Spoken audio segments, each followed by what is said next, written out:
produktivitas perairan. Materinya ada di sebelah sini ya.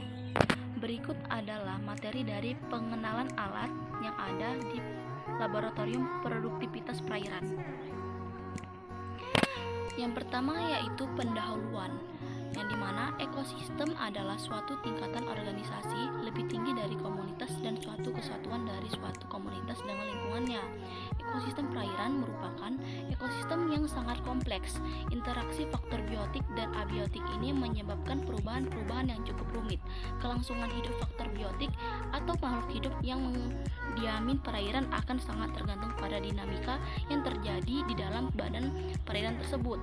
Jadi, produktivitas perairan secara umum dapat didefinisikan sebagai kemampuan suatu perairan menghasilkan bahan organik maupun bahan anorganik dalam suatu runutan rantai makanan yang saling berhubungan dalam jaring-jaring makanan. Hal ini sekaligus menekankan bahwa produktivitas suatu perairan erat kaitannya dengan sistem aliran makanan atau energi antara biota yang ada dalam suatu ekosistem perairan. Penilaian produktivitas suatu perairan dapat dilakukan dengan 3 pendekatan, yaitu pendekatan fisika, kimia, dan biologi. Pendekatan fisika meliputi faktor-faktor fisik seperti suhu, salinitas, cahaya, kecerahan, kekeruhan, dan pH.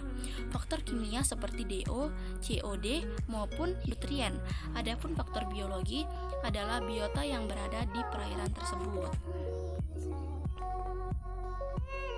Isinya yaitu 1.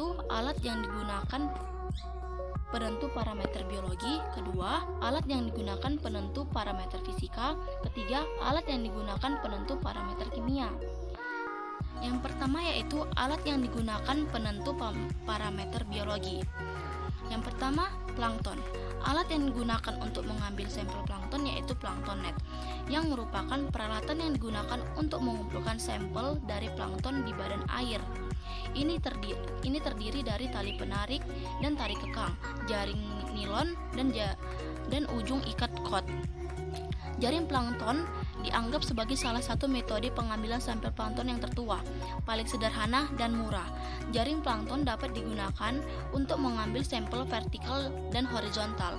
Ini memungkinkan para peneliti untuk menganalisis plankton baik secara kuantitatif atau kepadatan sel, koloni sel, atau biomasa, dan secara kualitatif, misalnya klorofil A sebagai produksi utama fitoplankton dalam sampel air. Yang kedua yaitu bentos. Alat yang digunakan untuk mengambil sampel bentos yaitu Ekman Greb dan Subernet, yang dimana Ekman Greb merupakan salah satu grab sampler yang berfungsi untuk mengambil sedimen permukaan yang ketebalannya tergantung dari tinggi dan dalamnya grab masuk ke dalam lapisan sedimen. Alat ini biasanya digunakan untuk mengambil sampel sedimen pada perairan dangkal maupun perairan dalam. Yang kedua yaitu Subernet, merupakan alat pencuplik bentos di perairan dangkal dengan kedalaman kurang dari 50 meter. Subernet diletakkan menghadapkan arah datangnya arus. Kemudian sedimen yang ada di bagian luasan petak dikeruk dan digosok. Hal ini dilakukan agar makrozobentos dan sedimen dapat terlampung dalam jaring Subernet. Berikut adalah contoh dari Ekman Greb dan Subernet. Kedua, alat yang digunakan penentu parameter fisika. Yang pertama yaitu kecerahan. Alat yang digunakan untuk mengukur kecerahan yaitu sesidiks. Sesidik adalah diks hitam dan putih yang diturunkan ke dalam air dengan tangan hingga kedalaman di mana ia menghilang dari pandangan. Jarak menghilang kemudian direkam. Air yang jernih jaraknya semakin besar. Berikut adalah contoh dari sesidik. Yang kedua yaitu padatan terlarut atau TDS. Total dissolved solid atau TDS atau padatan terlarut adalah padatan-padatan yang mempunyai ukuran lebih kecil daripada padatan tersuspensi. Kandungan material padatan di perairan dapat diukur berdasarkan padatan terlarut total, yaitu TDS. Berikut adalah contoh alat yang digunakan untuk mengukur TDS. Yang ketiga yaitu suhu. Alat yang digunakan untuk mengukur suhu adalah termometer. Termometer adalah alat yang digunakan untuk mengukur suhu ataupun perubahan suhu. Istilah termometer berasal dari bahasa Latin yaitu thermo yang berarti panas dan meter yang berarti untuk mengukur. Prinsip kerja termometer ada macam-macam. Yang paling umum digunakan adalah termometer air raksa. Termometer adalah alat yang digunakan untuk mengukur suhu. Berikut adalah contoh dari gambar termometer. Yang ketiga adalah alat yang digunakan untuk penentu parameter kimia. Yang pertama, oksigen terlarut atau DO. Oksigen terlarut atau dissolved oksigen disingkat DO atau sering juga disebut dengan kebutuhan oksigen, merupakan salah satu parameter penting dalam analisis kualitas air. Semakin besar nilai DO pada air, mengidentifikasikan air tersebut memiliki kualitas yang bagus. Diometer atau dissolved oxygen meter adalah alat ukur kadar oksigen yang digunakan untuk mengukur kadar oksigen yang terlarut dalam air.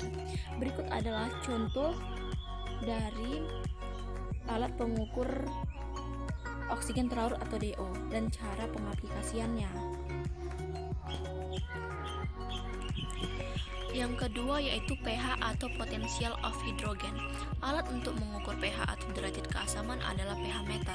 pH meter adalah sebuah alat elektronik yang berfungsi untuk mengukur pH suatu cairan. Sebuah pH meter terdiri dari sebuah elektrode yang terhubung ke sebuah alat elektronik yang mengukur dan menampilkan nilai pH. Berikut adalah contoh alat dari pH meter dan cara pengaplikasiannya. Sekian dari materi yang telah saya sampaikan tentang pengenalan alat yang ada di Laboratorium Produktivitas Perairan. Bila ada kata-kata yang salah, saya mohon maaf. Terima kasih. Ini saya akan menjelaskan mengapa saya memilih materi tentang pengenalan alat. Karena materi pengenalan alat di Laboratorium Produktivitas Perairan adalah materi pertama yang dibawakan. Dari materi ini kita dapat mengetahui bentuk alat-alat yang digunakan untuk mengukur setiap parameternya, seperti parameter kimia, biologi, fisikanya. Di situ terdapat contoh gambar-gambar alat dan sedikit menjelaskan bagaimana cara mengerjakannya. Dan materi ini juga lebih mudah dimengerti. Sekian penjelasan saya tentang materi ini dan alasan saya mengapa saya memilih materi ini. Bila ada kata-kata yang salah, mohon dimaafkan. Terima kasih.